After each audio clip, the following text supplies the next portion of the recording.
Following video is not made for kids. Viewer discretion is advised. Hello to my fellow Transformers fans and collectors. This is the TFN Geek coming to you with a quick collection video. And today we have in box all the Transformers action figures that make up Wave 3 of the Transformers War for Cybertron Trilogy Kingdom line. So in Wave 3 you get 2 Core Class Transformers figures. You get Core Class Soundwave, Dracodon, who's a new character. The 4 deluxe figures that you get are Trax, Wingfinger, who's the new fossilizer, Beast Wars Scorponok. You get one of the Voyager figures is a re-release, which is Cyclonus, who was first released in Wave 1, and that's my copy of Cyclonus. He's a Wave 1 Kingdom figure. The new Voyager figure that you get it over there is Rhinox, and on top of Rhinox, the 4th deluxe you get is Wheeljack, who's the exact same version as the Earthrise copy of Wheeljack. That's why I have my Earthrise Wheeljack sitting there on top of Rhinox's box.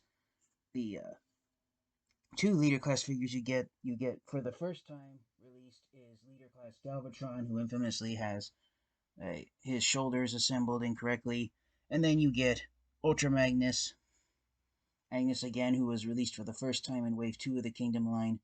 And then the reason why Wave 3 of the Kingdom line is the largest wave of the Kingdom line, and you get the Commander Class action figure of Rodimus Prime, and last but definitely by no means least, the crown jewel of the Kingdom line, the Titan Class figure of the Ark is the largest figure released in Wave 3 of the Kingdom line. So yes, that is every single Transformers action figure that makes up Wave 3 of the Kingdom line, the largest wave of Kingdom. It's rumored that we're only getting 1 new Voyager and 4 new Deluxes in Wave 4 of the Kingdom line, so Wave 4 might be the smallest. But yes, for those of you who've been trying to checklist or check off which Transformers Kingdom Wave 3 figures you still need to find, this is the entirety of Wave 3 of the Kingdom line. 2 Core Class figures, 4 Deluxes, 2 Voyagers, 2 Leaders, Commander Class Rodimus Prime, and the Titan Class Ark figure.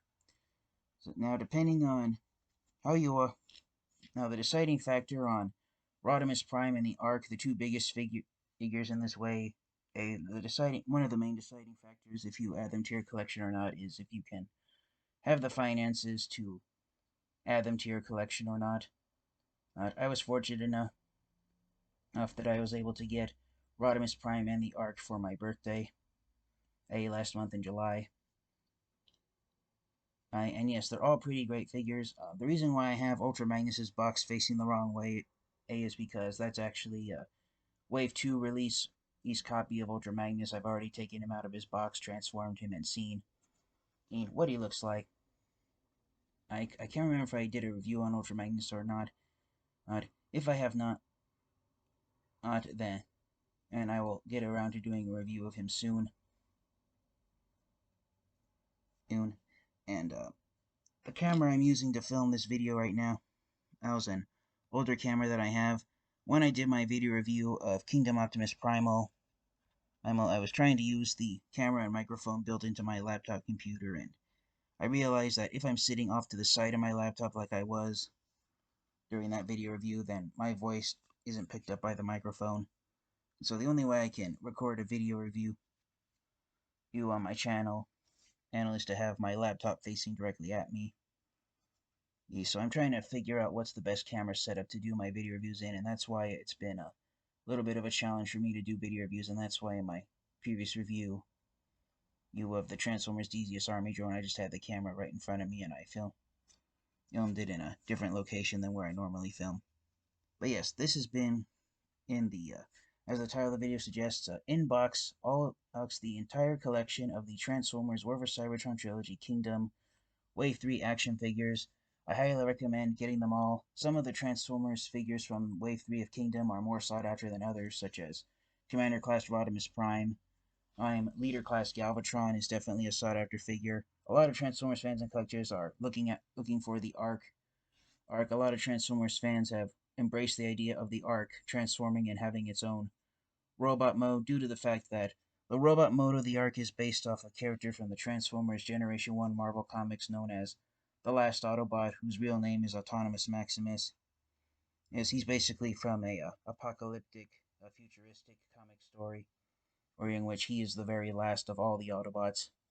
A lot of Transformers fans and collectors had a lot of hype for Kingdom Tracks, but since it's been a decade since Hasbro last released an action figure of Trax, and because of how Trax's legs transform back and forth between his robot mode and his sports car mode, and the fact that at least a third of him is made of clear plastic, his Trax has been a bit of a letdown, due to how fragile he is.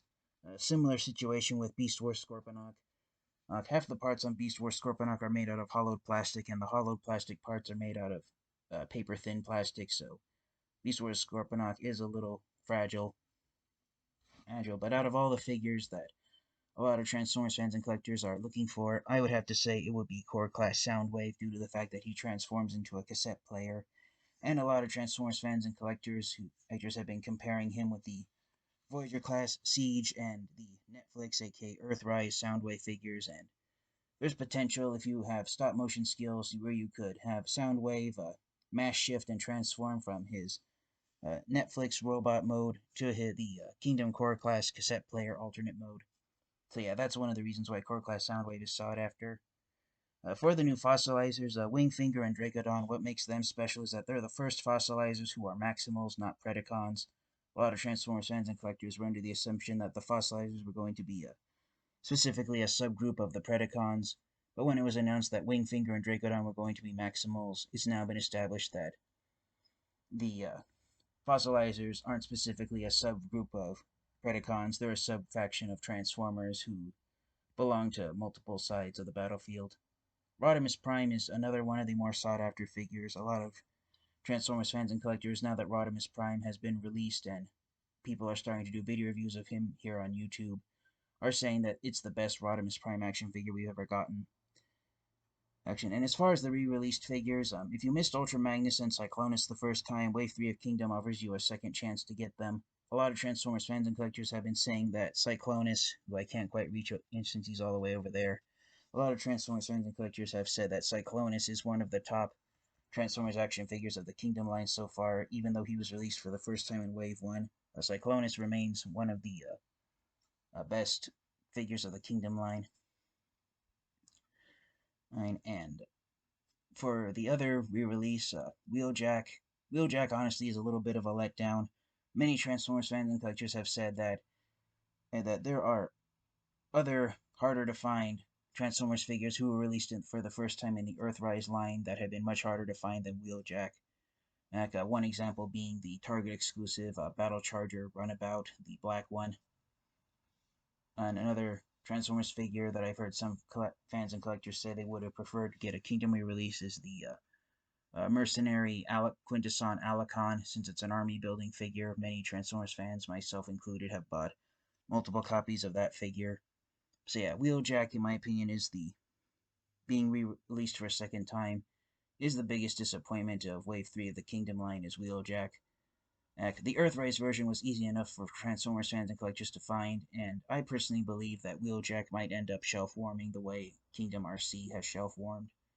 There's copies of Kingdom RC at my local Target store, so Kingdom RC is still found in abundance, and in the coming weeks and months as retailers slowly start to get stockpiles of the Wave 3 figures from the Kingdom line, Wheeljack might just end up being the figure that shelf warms.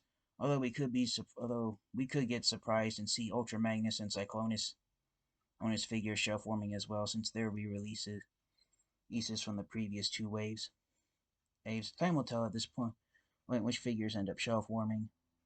But as far as difficulty of the Kingdom Wave 3 Transformers figures, unfortunately it's only been sparse locations here in the United States where they've popped up at Walmart and Target stores.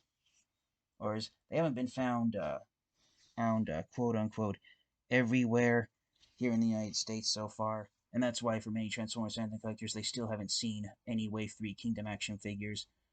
Most of the Kingdom Wave 3 figures I've gotten were online from websites. I believe I got Ultra Magnus, Rhinox, Galvatron, the Ark, Rodimus Prime, Cyclonus, Trax, Wingfinger, Scorponok, and even Soundwave from Amazon.com. I think I got Wheeljack from Amazon when he was released in Earthrise last year. Pretty much the only Kingdom Wave 1 action figure I got. Oh no, I'm sorry. I just remembered. Cyclonus I actually found at Target. Same as Core Class Dracodon. Yeah, I was lucky enough to find Cyclonus and Dracodon at Target. But the other action figures in Wave 3, even though I picked up Cyclonus in Wave 1, the other Wave 3 Transformers figures I've all ordered off of Amazon. Every now and then, Amazon has gotten more stock of these figures. As of this video's recording, Trax, Wingfinger, Scorponok, Dracodon, Cyclonus, Rhinox, Wheeljack, and I believe also Ultra Magnus are in stock at Amazon.com. The Ark is also in stock at Amazon.com. Not everybody is able to afford the Ark's price tag of $170. So Amazon does have the Ark in stock right now. Amazon did get Rodimus Prime in stock today when I'm recording this video. Rodimus Prime is selling on Amazon.com for $79.99, but who knows how long it'll last. It's been much easier for Transformers fans and collectors to go after the Commander Class Transformers in the 3 War for Cybertron Trilogy line, Siege, Earthrise, and Kingdom, than it has been the Titan figures. But again, I don't know the statistics of it. Rhinox, if I didn't say it already, he's in stock at Amazon. And for those of you who don't shop at Amazon, a lot of websites have had the Kingdom Wave 3 Transformers figures street dated for release they were originally street dated for release on September 1st, but some websites such as Target.com have pushed back the release date for the restocking date on some of the Kingdom Wave 3 figures to September 15th. It's not surprising to me that Wave 3 of Kingdom has been slow to see release at Target and Walmart stores here in the United States. I can't speak for how distribution of Transformers action figures are in other countries, but here in the United States, it's not surprising to me at all that Wave 3 of Kingdom is slowly getting released instead of being released instantaneously everywhere, because the fourth wave of the Kingdom line, which is set for release around Christmas, sometime after Thanksgiving Day, here in the United States, Wave 4 of the Kingdom line is going to be the final wave of Kingdom, and if there's any more Transformers action figures released under the Kingdom, either under the Kingdom line or overall the War for Cybertron Trilogy banner, and they're most likely going to be exclusives. There are some exclusives of the Kingdom line that have already been released. One example being the leader class figure of the Maximal T-Rex, who's been released exclusively at Target stores. The Transformers Kingdom line, its crowning wave is Wave 3. It's the wave that has the most action figures to it. I do recommend getting them all if you can find them all, since I collected all of them. The only ones I can't recommend are Wheeljack, Cyclonus, and Ultra Magnus if you have them already. Especially Wheeljack. If you manage to get Wheeljack in the Earthrise line, the Kingdom line is a direct re-release of it. The only difference between the Earthrise and Kingdom versions of Wheeljack are the boxes that they come in. But the other figures, I do recommend getting them. Out of all of them, the ones I recommend getting more than any other are Galvatron, Core Class Soundwave, Commander Class Rodimus Prime, Deluxe Class Wingfinger, the Fossilizer, and also the other Fossilizer, Dracodon. And I do recommend getting the Ark if you can, and if you have the means and finances to add it to your Transformers collection. I do highly recommend you get the Ark and get the Ark. I only recommend getting Beast Wars, Scorponok, and Kingdom and Trax. Actually, if you absolutely want to have them in your Transformers collection. Another thing that people have complained, and especially with Scorponok, is how small he is. A lot of Transformers fans and collectors have said that it's not really worth the price tag due to how small Scorponok is. Scorponok's closer to Warpath, Netflix Bumblebee, Earthrise Cliffjumper, and some of these smaller sized deluxe class Transformers figures. And a lot of Transformers fans and collectors have said that, again, half of Trax's parts are made out of clear plastic, and the way his legs transform, it's a bit of a pain.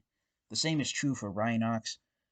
A lot of Transformers fans and collectors have had mixed to average opinions on Kingdom Rhinox due to the fact that he's slightly more difficult to transform than the previous Rhinox figure, which was the Generations Thrilling 30/IDW Rhinox figure that was released back in 2014. And also Kingdom Rhinox, even though he's more accurate to the original Beast Wars cartoon series, he's not quite accurate to the Netflix Kingdom series due to the fact that in the Netflix series, Rhinox's animation model was based again on the previously released Generations Thrilling 30 Rhinox figure, which I do own. The main reason I got Rhinox for my Transformers collection is because Amazon was selling a copy in a box that accidentally got crushed. And even though you can't see it on my camera, my camera's not picking it up. My copy of Kingdom Rhinox, when I first got him, the box was crushed. I edged out the crushed sides of the box a little bit. And he was covered with a great big sticker on the front of him saying that Amazon was thanking whoever bought the figure for giving it a chance. And since its box accidentally got crushed, yet the figure inside remained undamaged, so I got Rhinox for just $27, a few dollars less than he's going for at retail price. So yeah, that's my excuse for Rhinox, for getting Rhinox.